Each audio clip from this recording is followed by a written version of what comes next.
ध्यानं करोमि ते देवी ब्रह्मचारिण्य अनुत्तमे, ज्ञानम देहि तपोमूर्ते भुक्ति मुक्तिम प्रदेहि में। जय माँ ब्रह्मचारिणी। आज नवरात्रि का दूसरा दिन है। प्रिय श्रोताओं, इस शुभ अवसर पर अब आप सभी सुनिए माँ ब्रह्मचारिणी की संपूर्ण कथा और आरती। माँ ने अपने इस स्वरूप में सफेद वस्त्र धारण किए हुए हैं। माँ की दो भुजाओं में से दाहिनी भुजा में जपमाला और बाईं भुजा में कमंडल है। इनकी पूजा करने से भक्त के अंदर जप और तप की शक्ति बढ़ती है। माँ ब्रह्मचारिणी अपने भक्तों को संदेश देती हैं कि परिश्रम से ही सफलता प्राप्त की जा सकती है। भगवान शिव को पति रूप में प्राप्त करने के लिए माँ ब्रह्मचारिणी ने अत्यंत कठिन तप किया था। शिव पुराण में वर्णन मिलता है कि श्री ब्रह्मा जी के आदेशानुसार भगवान शंकर जी को पति रूप में प्राप्त करने के लिए देवी पार्वती ने कठिन तप किया था। ब्रह्मा जी के आदेश के बाद महर्षि नारद जी ने देवी पार्वती को पंचाक्षर मंत्र यानी शिवाय नमः की दीक्षा दी।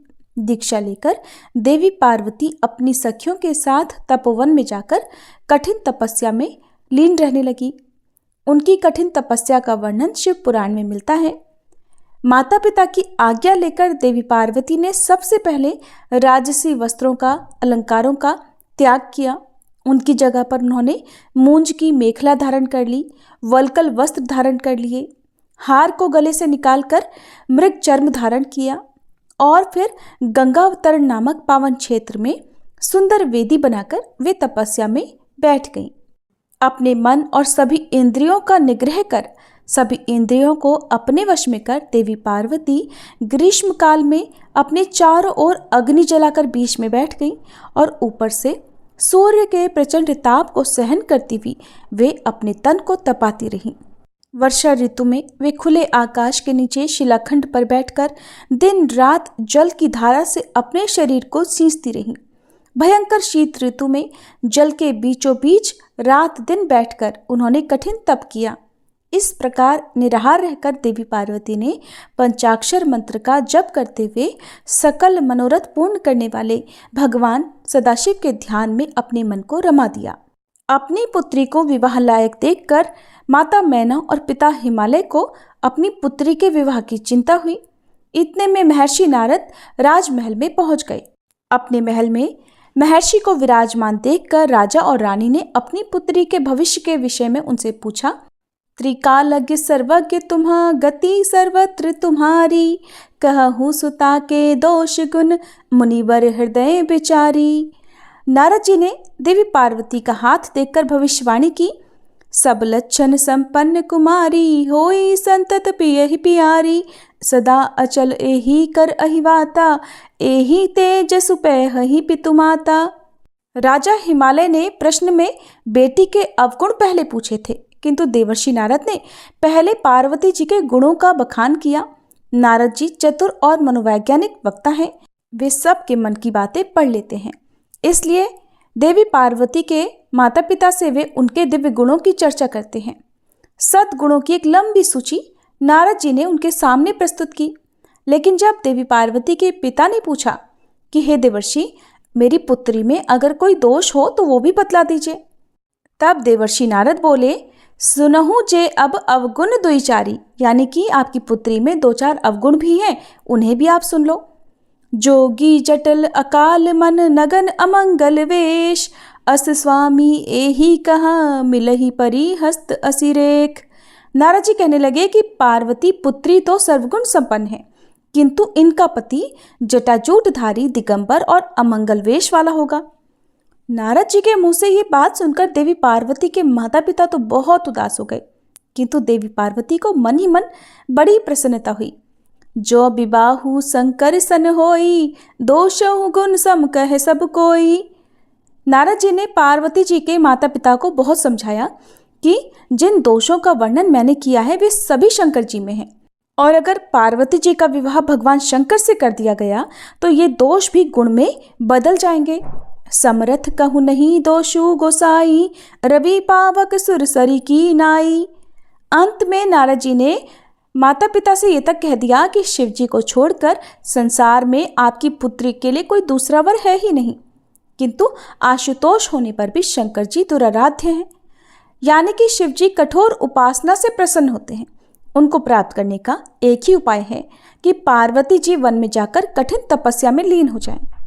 तब देवर्षि नारद की प्रेरणा से अपने माता पिता की आज्ञा लेकर देवी पार्वती हिमालय के गहन वन में तपस्या करने के लिए चली गईं। पार्वती जी के तप में हठ से अधिक भगवान शिव को प्राप्त करने का अनुराग है, इसलिए शिव जी के चरणों का ध्यान करते हुए उन्होंने सभी प्रकार के सुखों का त्याग कर दिया। भगवान शंकर के चरण कमलों में नित्य नूतन अनुराग होने के कारण अब तो उन्हें अपने शरीर की भी सुध नहीं रही। उन्होंने तन और मन से पूरी तरह अपने आप को तपस्या में लीन कर लिया। 1000 वर्ष तक मूल और फल का और 100 वर्ष तक उन्होंने केवल शाक का आहार किया। कुछ दिन तक उन्होंने केवल पानी और हवा का सेवन किया और कुछ दिन के बाद इन्हें भी त्याग कर कठिन उपवास किया। फिर इन्होंने वृक्ष से गिरी हुई बेल की सूखी पत्तियां खाकर 3000 वर्ष बिताए। जब देवी पार्वती ने सूखी पत्तियां भी खाना बंद कर दिया, तब उनका नाम पड़ गया अपर्णा। तभी देवी पार्वती की इस कठिन तपस्या को देखकर आकाशवाणी हुई कि हे देवी, तुम्हारे मनोरथ पूर्ण हो गए। अब तुम हठ और तप छोड़कर अपने घर चली जाओ। भगवान शंकर तुमसे मिलने जल्दी आएंगे। इसके बाद एक दिन भगवान शिव ने देवी की तपस्या से प्रसन्न होकर उन्हें दर्शन दिए और उन्हें अपनी पत्नी के रूप में स्वीकार करने का वचन भी दिया। कठिन तपस्या में लीन होने के कारण और सभी प्रकार के सांसारिक सुखों का त्याग करने के कारण ही माँ के इस रूप की पूजा की जाती है। माँ ब्रह्मचारिणी की पूजा करने से सभी प्रकार के सुख समृद्धि की प्राप्ति होने के साथ ही सारे मनोरथ भी पूर्ण हो जाते हैं। प्रेम से बोलिए ब्रह्मचारिणी माता की जय। प्रिय श्रोताओं, आप सुनिए श्री महिषासुर मर्दिनी स्तोत्र का हिंदी अनुवाद। हे हिमालय राज की पुत्री, हे गिरिजा देवी, विश्व को आनंदित करने वाली देवी, नंदीगणों द्वारा पूजित गिरिश्रेष्ठ विंध्याचल के शिखर पर निवास करने वाली देवी, अपनी लीला से भगवान श्री विष्णु को प्रसन्न करने वाली, इंद्रदेव के द्वारा नमस्कृत भगवान नीलकंठ की पत्नी, विश्व में विशाल कुटुंब वाली और विश्व को संपन्नता देने वाली, हे महिषासुर का मर्दन करने वाली भगवती, अपने बालों की लता से आकर्षित करने वाली पर्वत की पुत्री, आपकी जय हो, जय हो, जय हो। देवों को वरदान देने वाली, दुर्धर और दुर्मुख असुरों को मारने वाली और स्वयं में ही हर्षित रहने वाली, तीनों लोकों का पोषण करने वाली, शंकर जी को संतुष्ट करने वाली, पापों को हरने वाली और घोर गर्जना करने वाली, दानवों पर क्रोध करने वाली, अहंकारियों के घमंड को सुखा देने वाली, समुद्र की पुत्री, हे महिषासुर का मर्दन करने वाली, अपने बालों की लता से आकर्षित करने वाली पर्वत की पुत्री, आपकी जय हो, जय हो, जय हो। हे जगत माता, हे मेरी माँ, प्रेम से कदम्ब के वन में वास करने वाली, हास्य भाव में रहने वाली, हिमालय के शिखर पर स्थित, अपने भवन में विराजित, मधु की तरह मधुर, मधु कैटभ का मद नष्ट करने वाली, महिष को विदीर्ण करने वाली, सदा युद्ध में लिप्त रहने वाली, हे महिषासुर का मर्दन करने वाली, अपने बालों की लता से आकर्षित करने वाली पर्वत की पुत्री, आपकी जय हो, जय हो, जय हो। शत्रुओं के हाथियों की सूंड काटने वाली और उनके 100 टुकड़े करने वाली, जिनका सिंह शत्रुओं के हाथियों के सर अलग अलग टुकड़े कर देता है, अपनी भुजाओं के अस्त्रों से चंड और मुंड के शीश काटने वाली, हे महिषासुर का मर्दन करने वाली और अपने बालों की लता से आकर्षित करने वाली पर्वत की पुत्री, आपकी जय हो, जय हो, जय हो। रण में मदोन्मत्त शत्रुओं का वध करने वाली, अजर अविनाशी शक्तियां धारण करने वाली, प्रमथनाथ अर्थात शिव जी की चतुराई जानकर उन्हें अपना दूत बनाने वाली, दुर्मति और बुरे विचार वाले दानव के दूत के प्रस्ताव का अंत करने वाली, हे महिषासुर का मर्दन करने वाली, अपने बालों की लता से आकर्षित करने वाली पर्वत की पुत्री, आपकी जय हो, जय हो, जय हो। शरणागत शत्रुओं की पत्नियों के आग्रह पर उन्हें अभयदान देने वाली, तीनों लोगों को पीड़ित करने वाले, दैत्यों पर प्रहार करने योग्य त्रिशूल धारण करने वाली, देवताओं की दुंदुभी से दुमी दुमी की ध्वनि को सभी दिशाओं में व्याप्त करने वाली, हे महिषासुर का मर्दन करने वाली, अपने बालों की लता से आकर्षित करने वाली, पर्वत की पुत्री, आपकी जय हो, जय हो, जय हो। मात्र अपनी हुंकार से धूम्र लोचन राक्षस को धूम्र अर्थात धुएं के समान भस्म करने वाली, युद्ध में कुपित रक्तबीज के रक्त से उत्पन्न अन्य रक्त बीजों का रक्त पीने वाली, शुंभ और निशुंभ दैत्यों की बलि से शिव जी और भूत प्रेतों को तृप्त करने वाली, हे महिषासुर का मर्दन करने वाली, अपने बालों की लता से आकर्षित करने वाली, पर्वत की पुत्री, आपकी जय हो, जय हो, जय हो। युद्ध भूमि में जिनके हाथों के कंगन धनुष के समान चमकते हैं, जिनके सोने के तीर शत्रुओं को विदीर्ण करके लाल हो जाते हैं और उनकी चीखें निकालते हैं, चारों प्रकार की सेनाओं, हाथी, घोड़ा, पैदल, रथ का संहार करने वाली, अनेक प्रकार की ध्वनि करने वाले, बटुकों को उत्पन्न करने वाली, हे महिषासुर का मर्दन करने वाली, अपने बालों की लता से आकर्षित करने वाली, पर्वत की पुत्री, आपकी जय हो, जय हो, जय हो।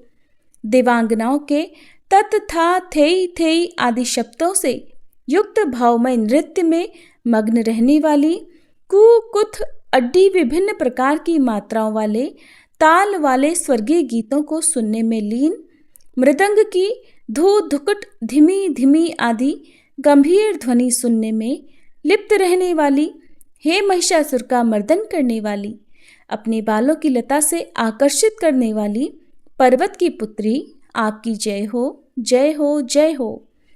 जय जयकार करने और स्तुति करने वाले, समस्त विश्व के द्वारा नमस्कृत, अपने नुपुर के झंझन और झिमझिम शब्दों से भूतपति महादेव को मोहित करने वाली, नटी नटों के नायक अर्धनारीश्वर के नृत्य से सुशोभित नाट्य में तल्लीन रहने वाली, हे महिषासुर का मर्दन करने वाली, अपने बालों की लता से आकर्षित करने वाली, पर्वत की पुत्री, आपकी जय हो, जय हो, जय हो।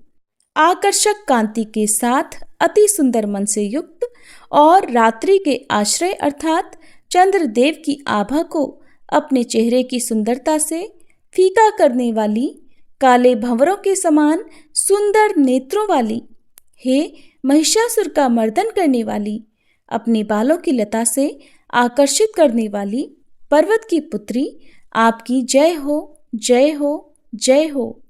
महायोद्धाओं से युद्ध में चमेली के पुष्पों की तरह कोमल स्त्रियों के साथ रहने वाली तथा चमेली की लताओं की तरह कोमल भील स्त्रियों से जो झिंगुरों के झुंड की तरह घिरी हुई हैं, चेहरे पर उल्लास से उत्पन्न उषा काल के सूर्य और खिले हुए लाल पुष्प के समान मुस्कान वाली, हे महिषासुर का मर्दन करने वाली, अपने बालों की लता से आकर्षित करने वाली, पर्वत की पुत्री, आपकी जय हो, जय हो, जय हो।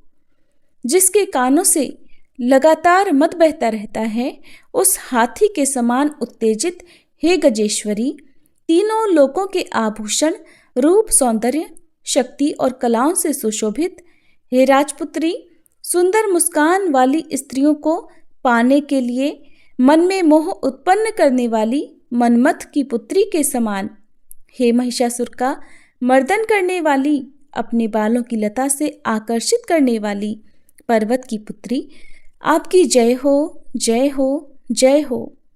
जिनका कमलदल के समान कोमल, स्वच्छ और कांति से युक्त मस्तक है, हंसों के समान जिनकी चाल है, जिनसे सभी कलाओं का उद्भव हुआ है, जिनके बालों में भंवरों से घिरे कुमुदनी के पुष्प और बकुल पुष्प सुशोभित हैं, उन महिषासुर का मर्दन करने वाली, अपने बालों की लता से आकर्षित करने वाली, पर्वत की पुत्री, जय हो, जय हो, जय हो।